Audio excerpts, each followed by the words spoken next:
Yo, what up, what up, what up, and welcome back to Pnoid News. Man, listen, all right, new Peter Zeihan today. Before we get started, I want to thank Captain Capitalism for becoming a new patron. You know what I'm saying? Support the channel and TK Mal for donating. You know what I mean? Links are in the description. You know what I'm saying? Like, you can buy t-shirts. You can, you know what I mean? Like, you'll become patron. You can, you know what I mean? Like, donate to the Streamlabs. Anything you want to do, you know what I'm saying, to help support the channel would be greatly appreciated. You know what I'm saying? You do remember, you know, I got a bunch of kids, you know what I'm saying? And, like, legitimately doing this for free is not something that I was trying to do, but YouTube has, you know what I'm saying, permanently demonetized my channel due to the fact that, well, you know, we bring you information such as this on a regular basis and break it down for you and help you guys, you know what I'm saying, like navigate the world around you and, you know, keep you prepared for later on. But, you know what I mean, like, yo, yo, this is called The Breath Before the Plunge, you know what I'm saying, Peter Zeihan on demographics and what's going on. Like, this is most definitely some new, interesting stuff that he's putting out. Let's, you know what I mean, like, yeah, let's get down and dirty with it, you know what I mean? Now, for those of you who have seen me before, this will look familiar. These are the two things that dominate most of my work. Let's start with the flags. Before World War II, the world was imperial. You had a series of sequestered imperial systems that fought among themselves. They did not allow parts of their manufacturing system to be in a rival or even a partner, because if something went wrong somewhere, anytime, anywhere, you could lose access to whatever it was in the system that you needed to function. So it was all kept in house.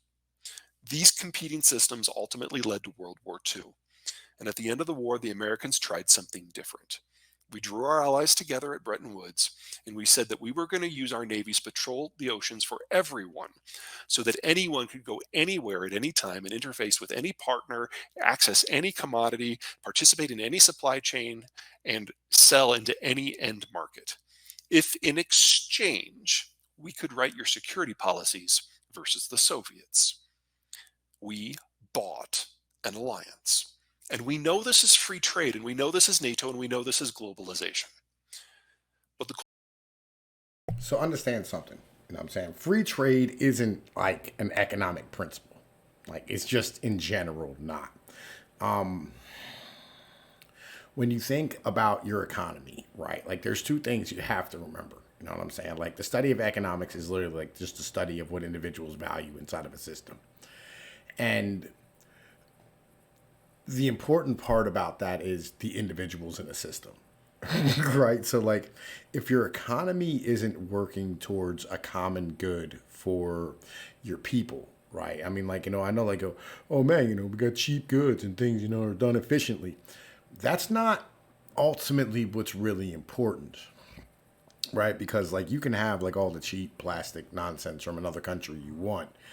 If you can't afford a home, that becomes a bit of a problem, right? Like, you know, when individuals, you know what I'm saying, like can't like raise families and can't, you know what I mean, like live, you know what I mean, have a hard time, you know, just like doing the basics, you know what I mean, on like average salaries, because the average take home salary is 38,000 a year. The average home right now is like $430,000, right? Like that's 10 times average salary of a human being, right? And that didn't or wasn't always the case, right? So like this mentality is something that, you know, is a bit of a problem.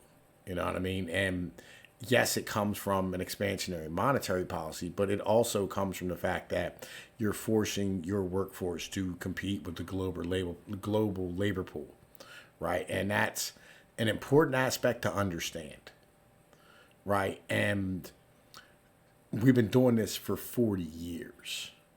And in that vein, in that thought, right, the system has come accustomed to cheap labor and cheap credit. And in doing so, it has destroyed the ability of the system to operate in a functional manner that's good for society and the people. Important understandings. You know what I'm saying? Like remember, you know what I mean? Like, you know, like yes, you know what I mean? Like having goods and having a functioning system is important. But having a functioning society is even more important. So let's keep rocking. Cold War ended 30 years ago, and in the last 9 American presidential elections, the guy who wanted an internationalized system lost. And in this last race, there wasn't even a globalist in the race. Americans are done.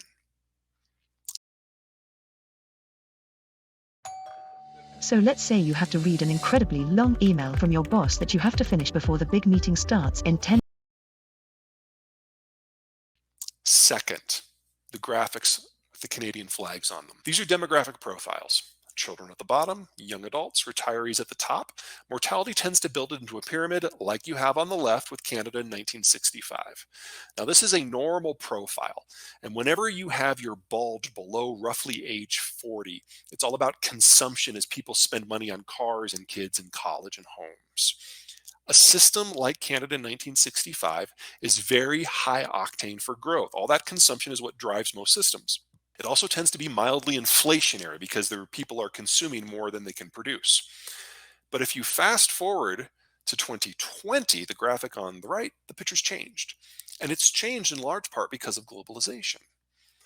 See, when globalization happened in the late 1940s, it brought the technologies of industrialization with it.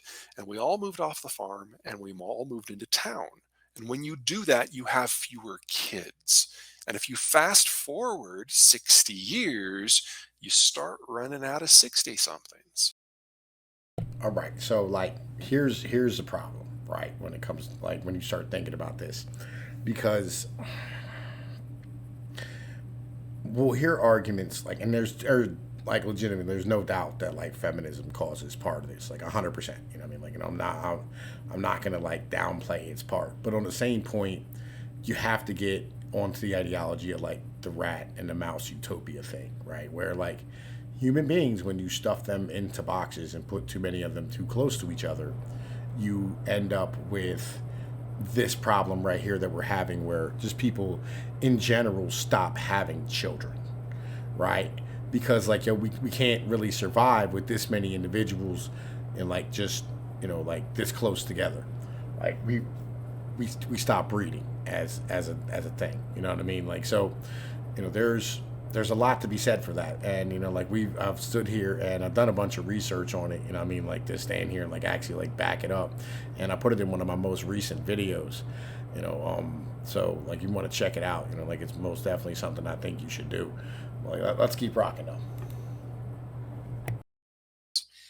So in Canada, industrialization for the most part was completed by 1970, and that's when the bottom fell out of the Canadian birth rate. So Canada today is running out of 50-year-olds. They've already run out of 40-year-olds and 30-year-olds and 20-year-olds and teens. And the only reason that the Canadian demography doesn't collapse in on itself is Canada is the most pro-immigration country on earth.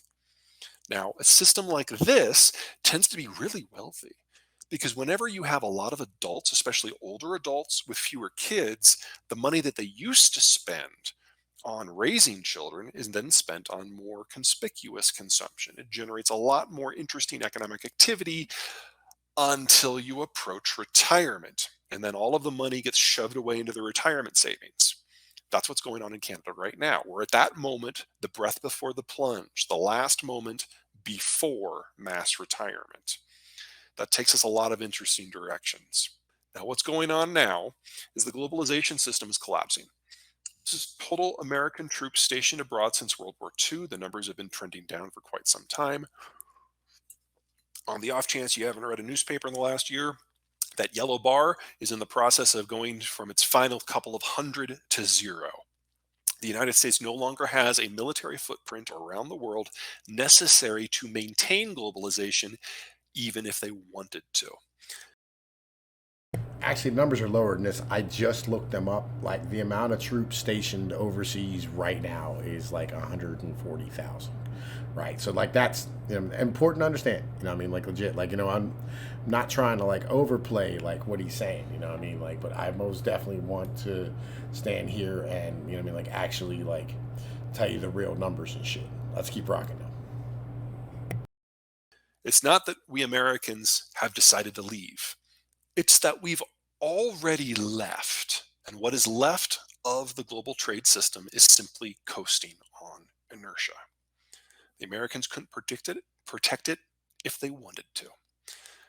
But disrupt it, oh yeah. Blue lines are the major trade lanes. The red circles are the major choke points of those trade lanes. Now, there are 8 choke points in the world. 7 of the 8 are in the Eastern Hemisphere. 6 of those are along the line that Europe and Asia are utterly dependent upon for their trade, and 6 of them are along energy routes that keep the lights on in Asia. No country on Earth can reach more than 2 of them in force, except the United States, which can reach them all.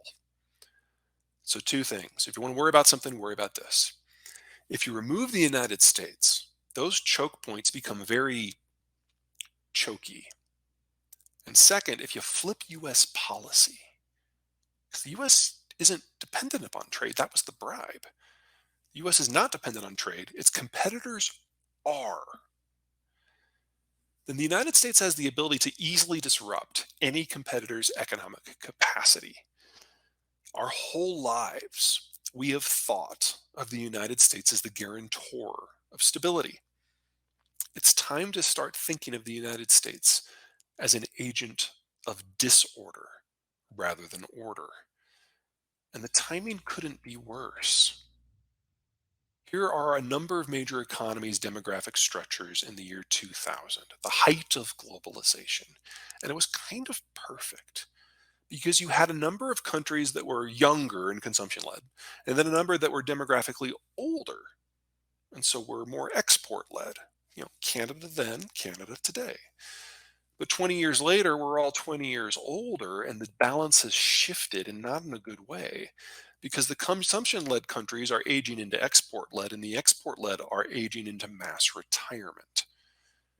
The time that we think of as normal, the post-Cold War era, when everyone was in balance, and when the ceiling was being held up and there was no threat of war, that was an unprecedented geopolitical moment, which overlapped with an unprecedented demographic moment. And it will never come again. Now, the United States is a little different. The demographic structure is a little bit more of a chimney. And we need to focus on the various generations so you can understand what's happening on with workforce and inflation. So first of all, the baby boomers, they are the largest generation we have ever had in the United States as a percentage of the population. And all baby boomers, like all generations, do everything together. Born at the same time, go to school at the same time, get married at roughly the same time, start families at the same time, retire at the same time. Now, baby boomers are the American centerweight when it comes to upper management and agriculture and blue collar work and trucking. They're concentrated in specific types of sectors, and they're now all leaving the workforce at the same time. On average, the American baby boomers leave the workforce this year. So we have already passed the peak, and we're about to have an accelerating slide in terms of their consumption, their investment, and above all, their work hours. Now, for the Americans, this is going to seem really dramatic. And, Americans love their drama. And that's because we've always had a backstop in the Mexicans. Mexican in-migration from their relatively young demography has supplemented the United States for quite some time. But look what happened 25 years ago. When the tequila crisis happened, the Mexicans tripled down on operationalizing NAFTA, and Mexico belatedly, finally began industrializing for real. And so we saw the drop in birth rate. So, like, understand something, the cost of labor is going to be very high for a while, right? This is important because that means that, we're going to be able to earn some money. It's going to be good for us. The regular individuals, I'm saying? I'm a trucking guy, I'm a logistics guy, I do, operations, dude, legit. If you don't have a high school diploma, you're going to do better than you've ever done in the history of, America in the past, fucking 70 years. It's going to feel, amazing. But it's going to suck quite a bit for all the people who have college degrees, because you're going to be competing with the world. Whereas the high school degree individuals, we're just going to be by ourselves. We'll be cool. We can fill in all those boomer spots. You know what I mean? Like, yo, it's gonna be great. Let's keep rocking.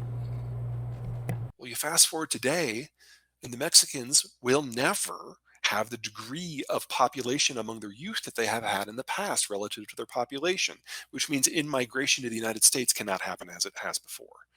In fact, in-migration has already been negative for 11 of the last 12 years.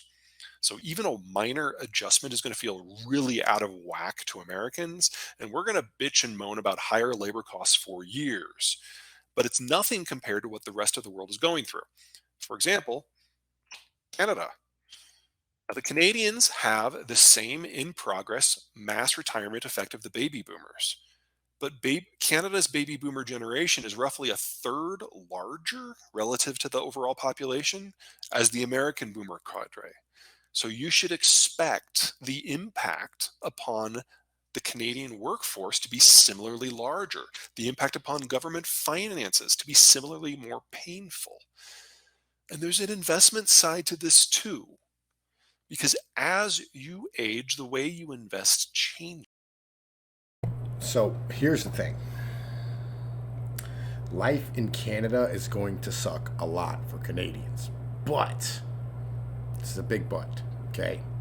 And it's gonna get, you know what I mean, like really, really hairy up there, like politically. It's gonna get just nasty in Canada as an in general thing. But if you're an American and, you know, you're looking for a place where you can make money properly and possibly like have a way to be able to negotiate to be left alone from Canada's stupid fucking rules, you might be okay. Like legit, it might be an option for you. I don't know. You know what I'm saying? Like I'm not sure exactly how it's gonna play out, but it most definitely looks like it might be a really good opportunity. You know what I mean? Like employment wise in Canada here in the next 10, 15 years. I don't know. Let's keep rocking though. When you're 35 and you have a very small income, you save very little for the future. When you're 50, you have a larger income and you save a larger percentage of it. Your velocity of capital explodes. And when you're 64 and three quarters and it's your last paycheck, every dime you have, you shove away into your retirement accounts. As you age, your velocity of capital increases with you. Now, the gray bar, that is the net wealth of your average Canadian by decade. You can see as it rises up and then you retire and then it starts to fall. Now, the United States is the orange bar. And I don't want you guys to have cringe concerns here because we cheat. One of the reasons that the United States numbers are so high is because this is average. This includes the American top 1%. The American numbers are huge because half of all financial assets in the United States are held by the 1%. Now, there's a number of takeaways from this. First of all, we are in the most capital-rich moment in human history, and it ends this year. Because this year, the baby boomers around the world reach that tipping point, and we'll have lost half of them from the workforce at some point in this year. They will never come back. Their investment dollars will never come back. Second, there is a partial patch in the United States because of inequality. Because when you retire with $100 million, you know you're not going to need all of it. And so you'll keep roughly a quarter of it actively engaged. You'll probably start bequeathing a third of it to your children or the next generation or to charities. The money doesn't remain locked up in a glacier until you pass. But that only happens in blindingly, ragingly inequality in unequal societies that have deep financial markets. And there are only two of those, the United States and Luxembourg. That's it. Everyone else is a lot more like Canada, which means you guys should expect to see the velocity of capital go in a screaming reverse. Because after you retire, you can't stay in risky assets. You can't risk foreign currency risk. You have to liquidate your stocks and your bonds. And see, this is what I've been saying, right? And a lot of people have like, you know, they respond to me, "Oh, you think they're just gonna pull it all out of the market?" I go, "Yeah, right, legit. Like, they're not going to stay in, You know what I mean? Like high growth shit. They're gonna stay in much more stable, you know what I mean? Like much more stable things like bonds and treasuries and things of this nature. They're not going to be investing in things like Tesla anymore. Like if you're going to short Tesla, like in the next few years, is going to be a very, very good opportunity. I'm going to do it. You know what I'm saying? Like right now, I literally just bought like a bunch of shorts on Nasdaq and trying to think here. I bought shorts on the Nasdaq and then I bought shorts on shit man something else. Something else. I forget what it was, right? But like most definitely, I shorted the tech stocks, right? Because legit, they're like a complete bubble. So like I know they're gonna get murdered this year. So it's a great opportunity to like hop in, like right now and like write it down. Remember, I'm not a financial advisor. You know what I'm saying? Whatever I say is for entertainment value and purposes only, right? But like legit, like you know, by demographics, by like whatever, and like they can do whatever they want to like try to print money off, but they're not going to be able to, like just create fake demand in the way that they need to. Like there's just too much money that's going to come out in the next few years in order for them to rescue this. Like there's only so much you can house on the Fed's books before like everything starts looking like it's fucking communist. You know what I mean? We're gonna be at the point where we start nationalizing companies, and that'll drive everything way down into the dirt. You know what I mean? And that's a moral question. You know what I mean? Like whether or not nationalizing these giant companies to save them is a good idea. Let's keep rocking though. And you go into government debt and cash. And then you just whittle away at that until you pass, which means until you die, that money is not available for society writ large. That's the capital crunch we're going to see starting later this year. Okay, back to workforce. The next generation down after the baby boomers are Gen X. That's my generation. We are the smallest generation to that point in American history. Now, the problem with Gen X is that we looked at the baby boomers and we did not particularly care for what we saw. There were so many baby boomers that when they entered the workforce, they pushed down the cost of labor, which meant that most two parent families, that second parent had to enter the workforce so they could make ends meet. But all that did was provide more labor and push down the cost of labor even more. Gen X saw this manifest as high divorce rates. And so Gen X made the decision to not follow that path. Our divorce rates are not nearly as high as the baby boomers, but neither is our workforce participation. So there are not enough of us, even if we were all working, to step into the many baby boomer shoes, but all of us are not working. Now, based on who you are as an Xer, this is great because we're finally seeing labor price appreciation. We're done being interns. We're taking over all those high position jobs, but there are nowhere near enough of us, which means we're seeing sharp labor inflation that will last for at least the next 15 years. Now, Gen X's kids are the Zoomers, and they are unique as the generations that have come compared to the generations that have come before because they're antisocial. They were raised by Gen X, so they were always told that there was never going to be any money for you in Social Security or pensions or healthcare. You have to work hard. You have to be better than it. Not just everyone in your class, but everyone, period. You can rely on no one but yourself. As a result, they've got the highest suicide rate in American history, and they have a real, very, very different approach to work. They see it as an obsession. So when you think of millennials, they're all, touchy-feely. They're all collaborative. That's very true. They're good at management and working with people. They're good at sales. The Zoomers are good at none of those things. The Zoomers want to sit in a closet and code in the dark. I think it's best summed up if you look at their fiction. So if you're a millennial, it's all about Harry Potter. You have a wand, you are special, you play a weird game of soccer, and at the end of the day, you win. You carry the day, not because you're smart, but because of who you are. And then you've got the Zoomers. They watched the Hunger Games. You and you fight to see who gets to have lunch. Very different mindset. And look how small of a generation they are. They're smaller than the Xers, which means that as long as the boomers are the replacement workforce, and they will be for 19 years, employment will never recover to where it was in 2019. It is statistically impossible. And then last and not least are the millennials. Now, they're a large generation, which does give us a bit of hope in terms of taking the sting out of what's going on in the labor markets. Kind of. There are two types of millennials. The first half are the ones who meet the stereotype. They sleep until noon. They didn't get their first job until they're 27. Their mom drives them to work. They took an extended adolescence. They didn't enter the workforce till years later. Meet the stereotype. The second group don't. They did what they were supposed to.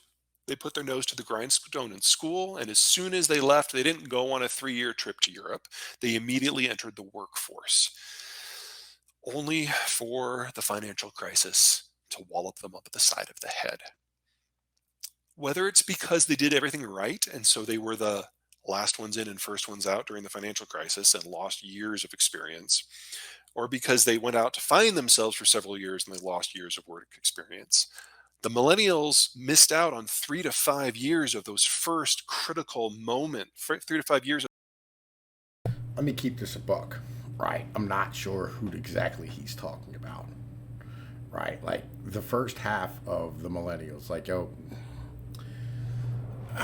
you can call them like the end of like the slacker generation. They were the kids who, like grew up during the grunge era, things of this nature. Like, but let's be honest here. Like I think it's more along the lines of like, which class of people are you talking about, right? Like, because if you were born anywhere near the Rust Belt or in the South during, like the fucking 80s, legitimately, like your life sucked, like the whole way through. Like, you know what I'm saying? Like your life was miserable. And then like the moment you became an adult, the fucking war hit, right? And like everything got really weird, really goddamn quick. You know what I'm saying? Like everything changed. Like the whole world changed, and like we had like the financial downturn of the dot-com bubble that was still recovering, and then like like we weren't taking an extended adolescence. It's just was fucked up. Like for a while, like things were bad, right? So and then like everybody got popped by the financial. Like I'm guessing he's talking about like suburbanite individuals, like Californians, upper New York, like Northeast individuals, people in like Texas, right? Which would be like the majority. Well, it would be like a bunch of the population, like probably about like 40% of them, of that age. But even then, like that, like this generation that we're talking about, like they're a very diverse generation too. So like, like I don't know, like I'm not real sure like how like straight he is on that fucking point, right? Because like I don't know, I was born in '83. It was a whole different breed for us. I guess like people in like the kids who were born in the '90s, like absolutely, like they like they were lost. As a whole, that's a lost generation. Everybody born in the '90s, like that is just straight. You're a lost generation. I feel bad for y'all. Because like your life has just like everyone I meet, all y'all I meet are just you have no idea what's going on. Like, and I got you, like, because like the world has just been in an uproar forever. All right, let's keep rocking though. So those first critical jobs that all of us normally had, which means that the millennials today are the least skilled worker cohort that we have ever seen, and they will always be behind. The hope for the American workforce is not with the millennials per se. It's that the millennials, as a large generation, generate a large generation. We're not waiting for the millennials to fix this. We're waiting for the millennials' children to fix this, which means that the American labor market isn't going to be better in 6 months or 12 months or 36 months or 100 months. It will not be better until the next generation is old enough to enter the workforce en masse around 2045.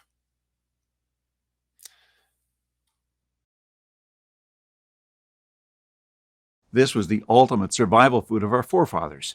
Cooled and sewn into bison hide bags weighing 90 pounds, it was an extremely dense, high And then there's the Canadian position. This is where the demographic comparison between Canada and the United States breaks down, because there isn't much of a millennial or a zoomer generation, because Canada does not generate its workforce from repopulation. Canada generates its workforce via immigration. Canada's dependent upon its tax, consumption, and financial base of people who were not born Canadian. Now, there are some perks to this. It does generate higher economic activity when you bring in people in their 30s and 40s who already have a lot of experience under their belt. It really helps for things like real estate. That sort of growth that you guys are seeing up there would not have happened without your immigration inflows. Well, yeah, I mean, there's massive amounts of like Chinese fucking capital flight that, has built, Vancouver and Toronto. like, like everybody is fully under the understanding of like exactly what the fuck it is going on in Canada.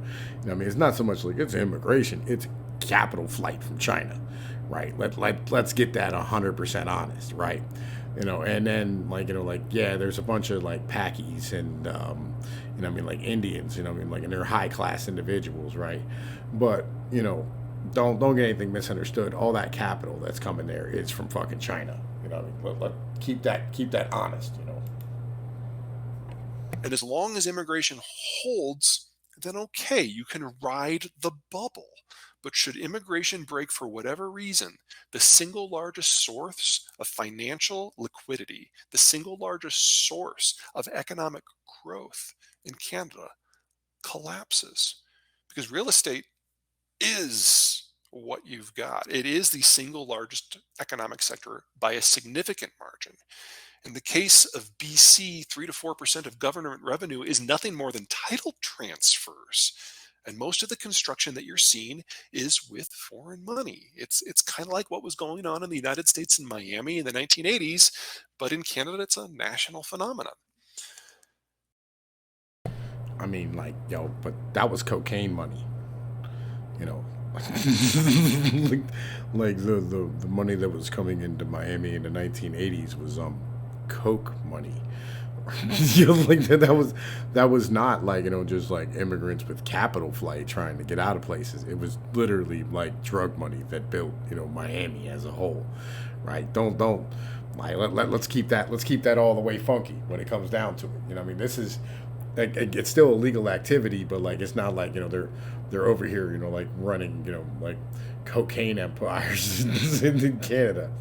Which I I would love to see. That would be like epic. Like a whole bunch of like French Canadians running around coked out of their minds. That would be like the best thing ever. It would be cool as shit to see what happens. Because I've never seen like Frenchmen's all like just like an entire population of Frenchies all just losing their mind over drugs. Like that would, man. Listen, the YouTube videos would be great. If something happens to that immigration treadmill, it all stops. And the concern that I have, not for Canada writ large, but for BC specifically, is that in BC, the treadmill is not working any longer. Because if you're in Quebec or Winnipeg or Toronto, the immigrants come in, they settle, they get into real estate for themselves. It's logical, they need a house. In BC, you're not getting the immigrants, you're just getting the money. And so there's a whole phalanx of issues that can go wrong that can just encourage that money to go somewhere else. It makes British Columbia by far the most vulnerable vulnerable province, not just in Canada, but in all of North America. Anyway, you think you've got problems, consider where the money's coming from. This is the demographic structure of China in 1950, right when World War II ended. You can see they had a baby bust when the war ended. Perfectly reasonable. You fast forward that 30 years, and this is what it looked like. And now this is the demographic structure that terrified Mao. He was concerned that the explosion in the birth rate was going to generate a huge number of Chinese that were going to literally eat the country alive. As a result, we got the one-child policy.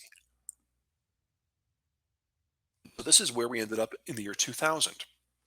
Now, when Westerners look at this, we see a bottomless supply of cheap Chinese labor threatening everybody's jobs. When the Chinese Politburo looks at this, they see a bottomless supply of Chinese consumers, not workers, consumers who will remake global norms. We were both right. Were. Past tense. This is China 20 years ago. Here's China today. This is China of today. Peaking consumption, a hollowing labor force, and a rapidly graying population. As of January of 2020, China was the fastest aging society in human history. The one child policy had been in place for so long, the whole place was facing demographic collapse. The question was, how soon? Now, in 2020, playing the numbers forward, the best guess was that by the year 2100, that the Chinese would have less than half the population that they have today. So from 1.4 billion down to 700 million. But then the Chinese started releasing bits and pieces from their census. And that date, 2100, got moved bit by bit forward until by the time we got to October, they were thinking they were going to be at that 50% point by 2050, just 30 years from now. For that to be true, China's real population structure has to look a lot more like this. It appears that the Chinese have overcounted their population by an excess of 100 million people. And with most of the overcounts for people who were born during the one-child period, people who are under 35, the people could possibly theoretically generate a replacement generation. And considering how chauvinist Chinese culture is, the vast majority of the overcounts are probably women, which means that China's population didn't peak in 2019 like they were thinking. It probably peaked in 2004. And there are other statistics that have been gathered that support that this is where we already are, with labor costs probably being the primary one. Here are a number of monthly labor costs for some Southeast Asian countries that I actually think will weather deglobalization reasonably well. Here are our Mexican partners right in the middle, very competitive. And here's the PRC. China already has the fastest labor cost appreciation in the world. They've increased by a factor of 12 in just over 20 years, but labor productivity has only gone up by 2 to 300% in the same time. They are no longer cost competitive in anything. Man, listen, like, yo, I love Zeihan's work. It's always awesome. But yo, look, you know what I mean? I'm going to end this video. You'll know the deal. Like, share, and subscribe. You know what I'm saying? Make sure you support the channel, become a patron, that type of thing. It is what it is. Yo, look, I'm getting out of here. Peace be like one. Later.